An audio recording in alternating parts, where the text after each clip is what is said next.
How to adjust time in NBA Live mobile, right? So it's a very tricky question to do it, and it's very tough because this is NBA Live and you can't do it, and the app doesn't allow you because this is live and you have to play with the friends and real people at the real time, right? So this is very tough to do it, but I have one trick where you can just adjust the time, but depending upon your device it will sometimes work and sometimes not. So if you just go to this mobile application, the NBA Live mobile, you will not find a single option where you can adjust time in NBA.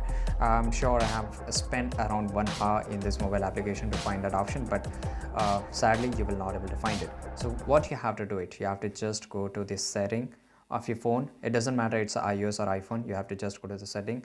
Now here you have to find the time option, right? See here, mm, just go to the time. Okay, time to, I mean, yeah, not in this one, basically the general time. So let me show you here, yeah, date and time, right? So once you are here, just click on set time automatically, right? Once you are toggle this off, depending upon your device you will get different option. You can adjust the date and you can adjust the time. So once you do it here, it will show you a different time here, right? And after that, the application, and make sure your device is closed in the background, then only you can change the time, right? And after that you can change it depending upon your device. Sometimes it's work and sometimes it's not. So this is pretty easy. I hope you found this video really useful, and make sure to like this video, subscribe our channel, and see you guys in the next video.